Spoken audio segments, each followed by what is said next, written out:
Hello, everyone. Today on the final bar, day 3 of the recovery move, as far as we can tell from the coming from the lows from the end of last week. Seems to be in rally mode here. So how does this make sense relative to where we've been? We're in, again, I feel like we consistently are in uncharted territory, doing moves that are unfamiliar, but we've got some horsepower to help us with it. Matt Maley from Miller Tabak in Boston is joining us today to give his take on where we're headed. Ladies and gentlemen, this is the final bar.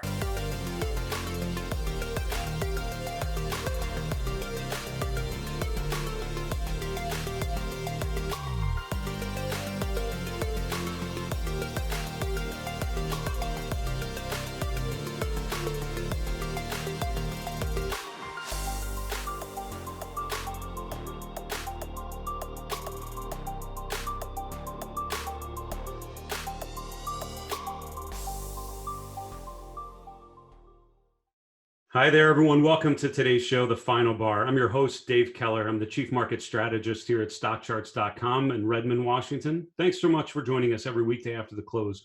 Think about the short-term movements from a technical perspective, but most importantly, connecting them to the long-term. And we've had this scenario, this transition, I feel like, that has happened very quickly, where we've gone from the market shrugging off good news and just feeling the weight of the severity of everything that's going on. Now, all of a sudden, pivoting to shrugging off the bad news. We have record unemployment numbers that come out. You know, the fact that an unprecedented stimulus package has to happen. The market seems to rally in the face of any of the negative components of those sort of themes. So we're certainly in an interesting environment. I was chatting with our guest Matt Maley just before we went live, and just compared. There's plenty going on here. I feel like there are no shortage of charts to look at. And again, as I would remind everyone, as we've talked about in recent weeks, this is the time to be looking at charts, because I think a lot of disciplines really struggle with this. Charts show you the behavior. Behavior is consistent. It's somewhat predictable. So we'll get to it shortly. Just as a reminder, we've got a lot of great events coming up on this show and also on StockCharts TV to try to help you make sense of all of this environment. On Monday, our next episode of Behind the Charts will feature a conversation with Jonathan Krinsky. Jonathan's a former golf professional turned technical analyst, has some great stories about his background, how he's transitioned into market analysis. Then on this show next week, we have Mark Newton from Newton Advisors, Ari Wald from Oppenheimer. Then we also have JC O'Hara, Harry Boxer coming in to join us at the beginning of next week, or week after that. So some really good events. Also would remind you, we have an event coming up this Saturday. I was speaking at the Chart Summit. My friend JC Peretz at All Star Charts is putting that on. I'll be happy to speak there at 2 p.m. Eastern this coming Saturday. So check out chartsummit.com for some information on that free event coming up. So let's get to our market recap. Again, this environment, I feel like we continue to be in a unique place. We're in uncharted territory, pun intended, and it's a struggle in that this is such an unusual environment. The good news is there is history to pay attention to, and as I mentioned, a lot of times as I've tried to make sense of this, I keep bringing in more and more data, trying to look at deeper history, looking at what has happened during historical bear market cycles. And the challenge for, I think, a lot of investors is this just has not happened that often. And, I started in mid-2000s, so I've had a couple of these bear cycles to go on. Others, mentors of mine, have had a number of other bear cycles to go through, 87 and mid-90s, even the 82 low. So, drawing on expertise as much as we can, I think it gives us as much as possible a bear market playbook. It's good to learn about, what has happened in previous cycles. What strikes me with my guest yesterday, Pat Ceresna, one of his points, which I think is spot on, one of the things that marks these sorts of bear market cycles are the severity, the quickness of the rebounds coming out of the lows. And in our special 50 Years on Wall Street with Ralph Akinpora, which you can see on our YouTube channel, we spent a day with Ralph. He painted a life-size image of the Dow Jones Industrial Average on his barn. And one of the things we commented on together was, look, even in the Great Depression, 20s to 30s, you had these 50% increases in stocks, even during that bear market phase. So this is not surprising in that it has come so quickly, and it is going so quickly back to the upside. I think the question now is, what does this mean? And the questions I'm getting are a lot of, is this the bottom? Have I missed the bottom? Do I need to get in now? Or how do we think of it? And So a couple thoughts that we'll try to unpack on that, and then we'll finish recapping today's market.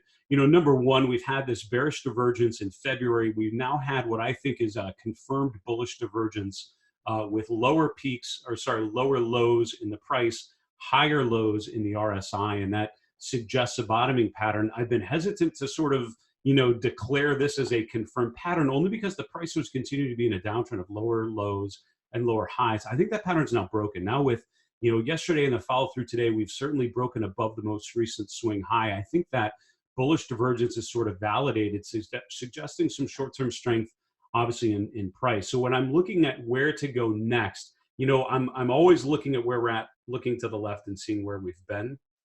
This 2650 level would be a 38.2% retracement of the recent sell-off, which is not far off. That's a couple minutes away, depending on how quickly this market will move on a given day.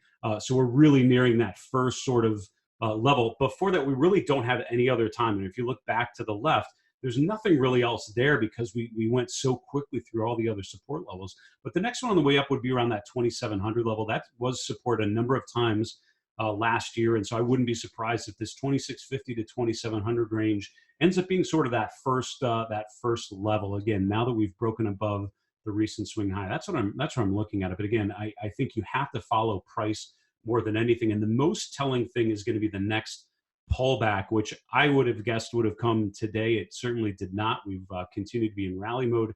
As we continue to unveil the stimulus package, it gets confirmed, could be further upside. But again, I'm looking at the price, and I think the next pullback and seeing where that next pullback ends, I think is going to be really telling. But bottoms certainly are rarely an event. It's a process, and I think we're still sort of pounding that process out. So where did we end up today? The S&P finished around 2630. That's up over 6% from yesterday's close. We sold off into yesterday's close and then really rallied pretty quickly right back out of the open. Mid caps, small caps, all up pretty big. Small caps actually led the way up almost 7%. So it certainly felt more like a risk-on move today than it has in previous things. But if you look at the sector picture, it's less plain vanilla here. So the leadership was actually Utes, real estate. So two of the more defensive parts of the equity space, high dividend yield, high income plays were the ones that led the way up.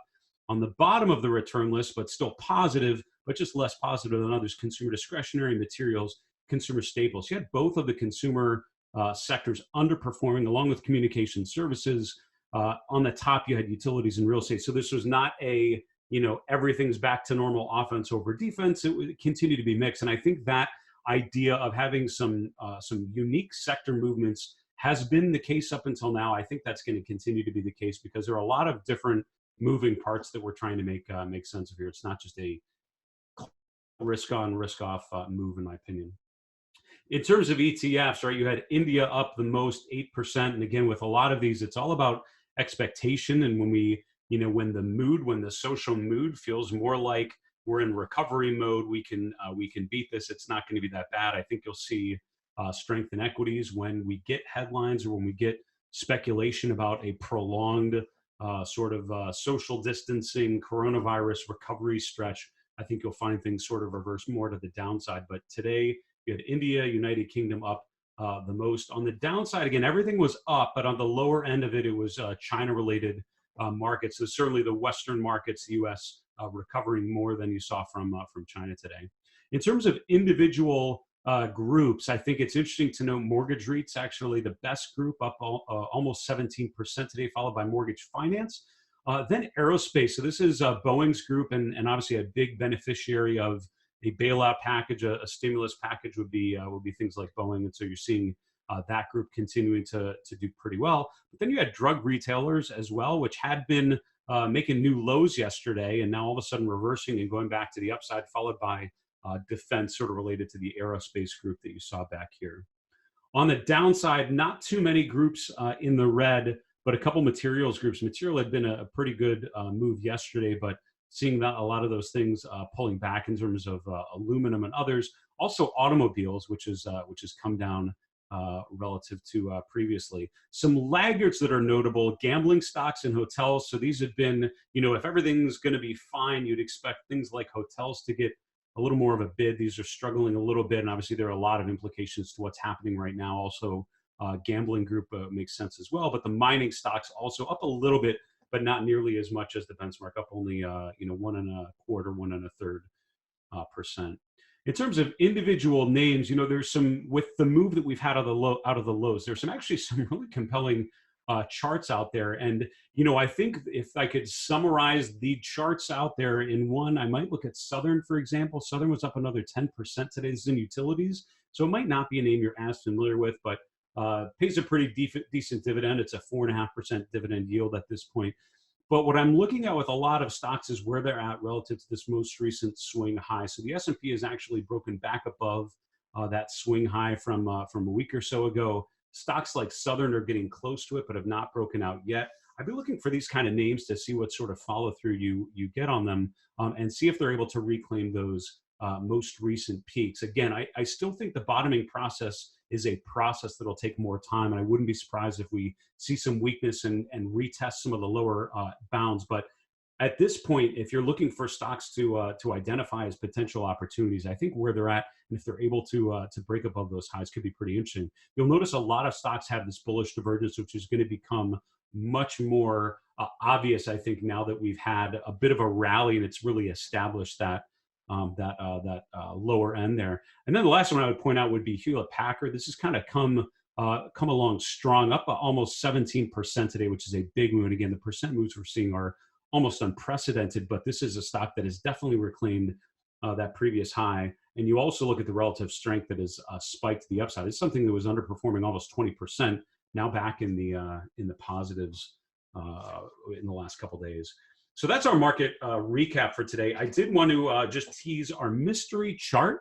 As you may know, we've done this segment a number of times on the show. I like to show you a chart, ask you what it is, then later in the show we're going to unveil what that mystery chart is and tell you why it's an important one that I think you should pay attention to.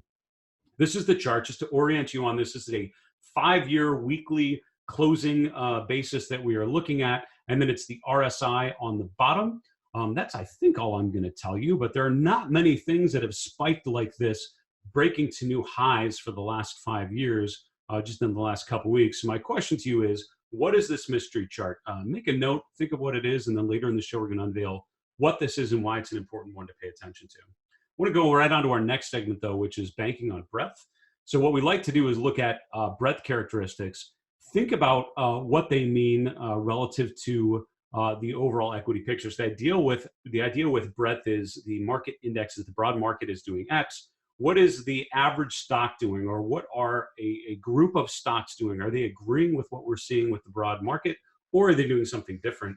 And today I just wanted to introduce a topic called the Zweig Breadth Thrust. And if you're not familiar with it, Arthur Hill, a longtime contributor to StockCharts.com, did a post not too long ago. If you look at his blog, Arts Charts, you'll see a story on Zweig Breadth Thrust. Just search on StockCharts.com for Zweig Breadth Thrust. You'll get to this, and also a Chart School article that explains it. He does a really good job of explaining what this is and why it's important. And as a quick summary, it's basically looking at New York Stock Exchange advances versus the total number of stocks, and it's doing an exponential moving average of those. I created this chart just to illustrate what this is doing, and then I'll explain to you why we're looking at it today.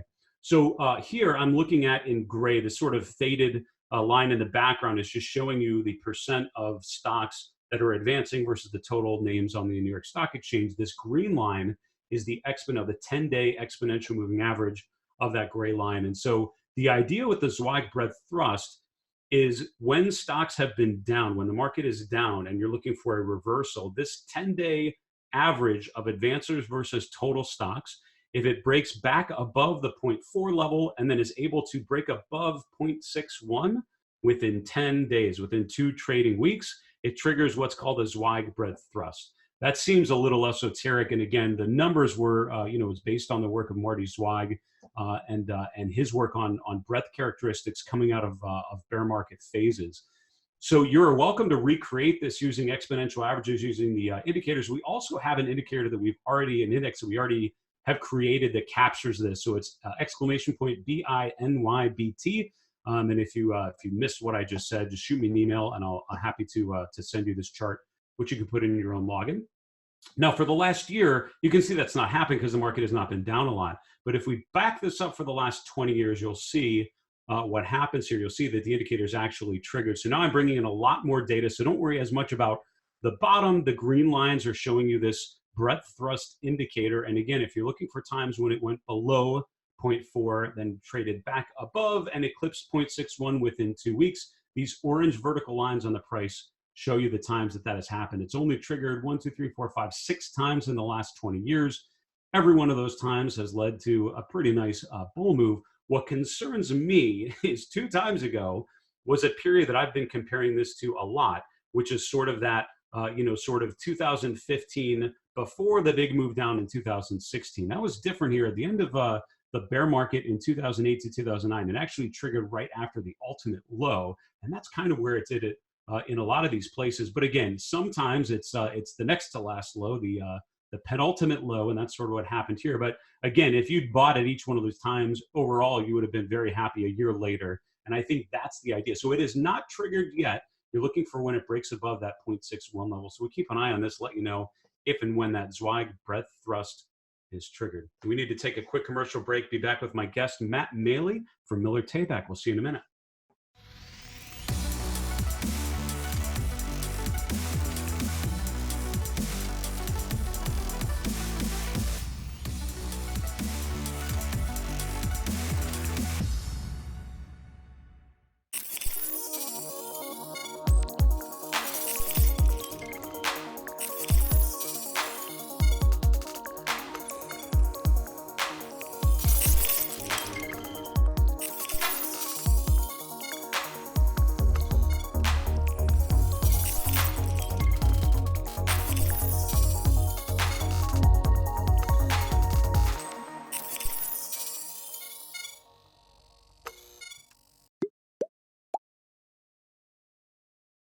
Hey everyone, welcome back to today's show. I'm Dave Keller, Chief Market Strategist at StockCharts.com. Appreciate you joining us every weekday after the close to debrief on the charts. And as a reminder, the final bar at StockCharts.com is a way to get your questions to us. We'll do another mailbag segment tomorrow on Friday. So make sure you get your questions in. We'd love to answer your questions on the air and help you navigate this market. And along those lines, we have some very capable analysts and strategists to help us along the way. Today, we have Matt Maley from Miller Tabak in Boston. Matt, good to hear from you. Thanks for coming on the show. Thanks for having me, Dave. Always great to chat with you. Yeah, of course. So you sent 2 charts ahead of time. And what I love is just, thinking about this big picture, how do we make sense of what's happening? These are unprecedented moves, but you gave us 2 charts to try to make sense of it. First one was of the Nasdaq 100. What are you seeing here? Well, one of the things that makes me feel better about the on a longer term basis is the NDX. I mean, again, it's the Nasdaq 100, which is really not just the Nasdaq composite, but really concentrated in a lot of these high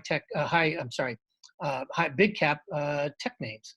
And the thing is, when the market really rallies strongly towards the end of a bull market, these stocks tend to outperform. And then when the market rolls over, they underperform. They get absolutely killed. That's certainly what we saw in the big deep correction of 2018, and of course we definitely saw it after the dot-com bubble burst. But that's usually been the case. And sure enough, this time around, the NDX outperformed again as we were going into the all-time high. But this time, the NDX has fallen just as much as the S&P. Actually, it's fallen slightly less, not a lot less, but slightly less. You would expect it with the S&P when it was down about 35%. You would have expected the NDX to be down 40, 45%, and it wasn't. And that just tells me again that it's number one, it's not as risky. Number two, of course, we all know that technology is a much more important part of our economy than it used to be. It's no longer GM and General Electric. But it also tells me that people have a lot more confidence in the outlook, and that this is going to be a relatively short thing, and maybe not a V recovery, maybe not happen in just a couple of months, but that the other side, especially in the technology area, is going to be positive. And and you can see that even when the group got hit, when the Nasdaq got hit, it didn't get hit anywhere. It didn't have anywhere near as much technical damage that got done. It didn't trade below its 2018 lows. It didn't trade below its trend line from 2016. And didn't even trade below its 2019 lows. So things are looking pretty good on a long-term basis in the technology sector, which usually gets beat up pretty good in bear markets. You brought up, you mentioned General Electric and General Motors. I remember my predecessors at Fidelity had a chart in the chart room called the Generals, and it was those 2 names. It was General Re, it was like General Mills. I forget what else would have been in there, but it was it was sort of that, the core of the economy. It's like, if this group is doing well, things are okay.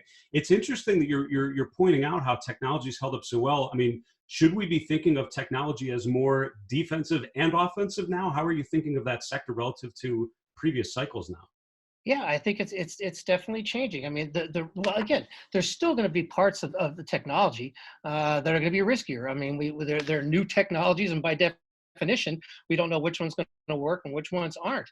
But at the same time, they become the mainstay of our economy. And just think about, because we think about what the cloud is doing. I mean, people don't think every day about um, what's going on with Amazon, but it is really a technology company in many ways, given their influence in the cloud.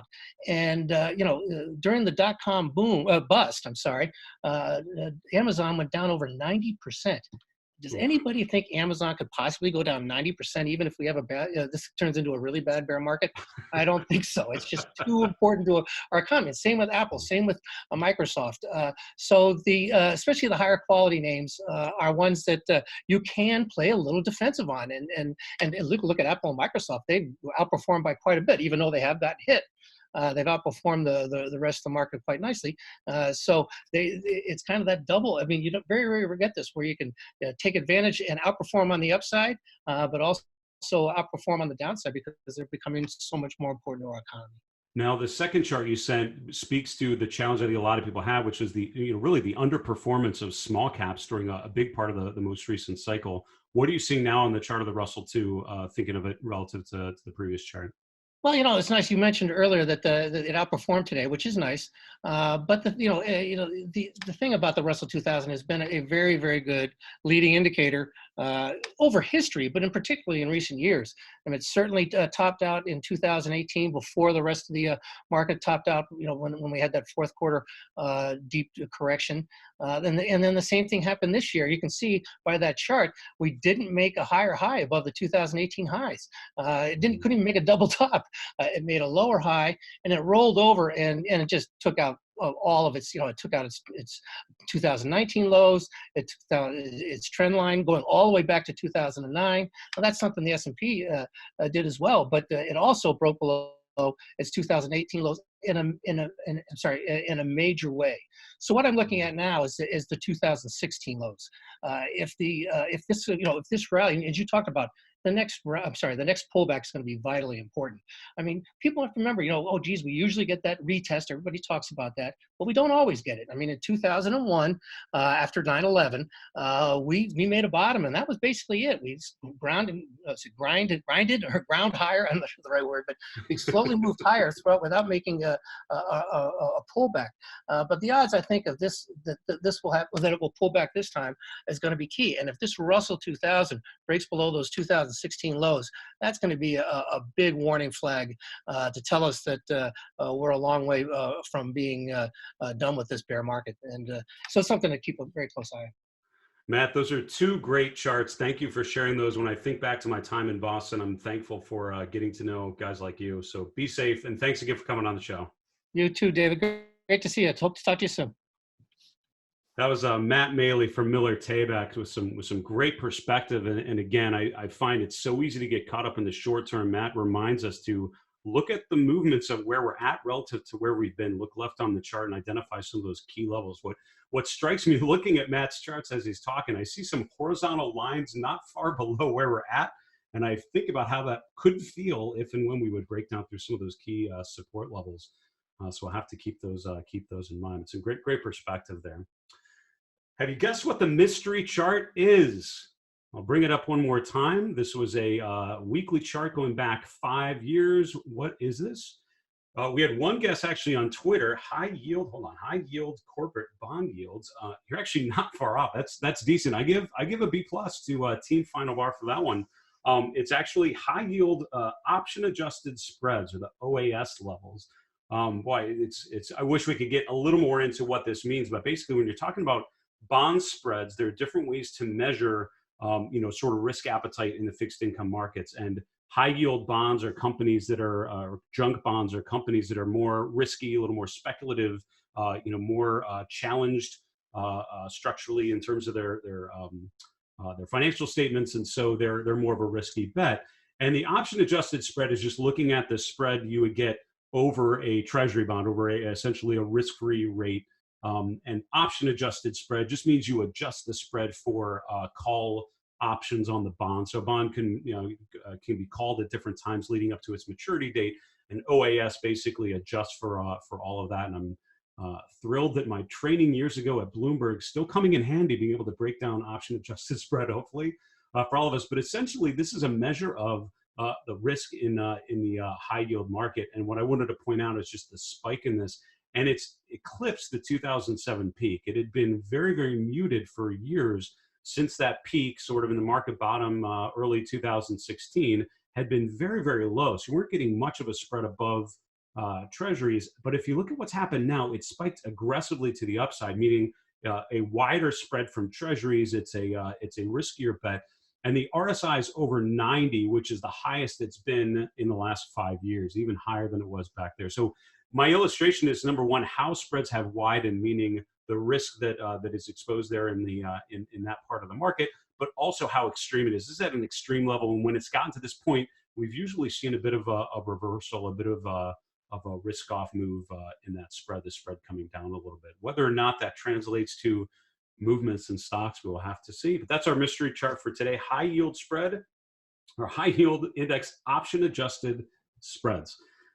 We need to wrap up the show, folks, and go to the 3 and 3. So 3 charts in 3 minutes. And if you're not familiar with these up until now, I hope they're on your radar now. Chart number 1 is looking at unemployment. So as you probably have seen by now, unemployment numbers came out today, and they were astronomical. We'd sort of known that. It had been speculated leading up to that. Initial jobless claims would spike pretty well, but this is to a new level altogether. So we're going back here around 30, 40 years. We're going back to 1970 here. And as you can see, the range has been down here from, these sort of numbers, and we've spiked up to almost 5 times the highest reading that we've ever gotten. So we are in a completely different ballgame than we have ever been. What's fascinating is, in this sort of environment with unemployment spiking that quickly, the market's rallying today. And again, there are a lot of moving parts here, and it's all about expectations. This arguably has already been priced in, this realization that people are going to struggle, with employment issues and everything. That's sort of a known problem. But again, the impacts of this, I think, is what will be felt for a long time from now. It's not something that just resolves itself. Rebooting everything that's been put on pause is going to take some doing. A lot of you actually probably don't know the economic data that we have on StockCharts. Remember, you can always search on a keyword, and this one is actually $UNEMPCIN. I'm sure that's not totally intuitive, so just search for unemployment. You'll get this index along with others. Chart number 2 is the US dollar. Dollar's come off the last couple of days. This is the dollar index, which isn't updated intraday, but it's come down even further if you look at the UUP. So we've seen further weakness in the dollar. And again, that tends to mean the underperformance of US stocks versus non-US stocks. Again, broadly speaking, generally speaking. So this move down of the dollar, I think, is interesting. We're nearing that first Fibonacci support level, which is why I think it's an important chart to watch going here for $USD. And then finally, S&P 500. And again, I think if there's one chart I had to try to analyze the S&P, it would be a daily chart of the S&P and just looking at the levels and the trends. And I've told students learning technical analysis, the first thing you need to do is look at the highs and the lows, the peaks and the valleys and the price. Are we making higher highs and higher lows, or lower lows and lower highs? And right now, what we have done most recently is made a higher low and a higher high and a lower low. And the next question is, can we establish a higher low that would confirm that transition, confirm that bullish divergence, and signal more of an all clear of sorts for charts? But until then, again, I'm still skeptical of some of these rallies that we've seen in stocks, just processing all of the news that we've seen thus far. Ladies and gentlemen, that's our show for today. I want to thank our guest, Matt Maley from Miller Tabak in Boston, for some great perspective about what we're seeing here. We're going to do a mailbag segment tomorrow, so please shoot your questions to me, the final bar at StockCharts.com. And as a reminder, we feel that one of the best ways we can help you and empower you to make better decisions with your own investments is by answering questions and show you some of the things we've learned over our careers with our experience. Get us your questions. We'd be happy to answer them for you. For StockCharts.com in Redmond, Washington, I'm Dave Keller. Be safe. Have a great night. Hey guys, Grayson Rose here with StockCharts.com. Thank you so much for watching. I hope you enjoyed this video. Remember, if you did, give us a like down below, leave us a comment. We'd love to hear from you. And most importantly, don't forget to subscribe to our YouTube channel for daily content from an incredible collection of technical analysts and financial minds. We'll see you back here very soon. Happy charting, my friends.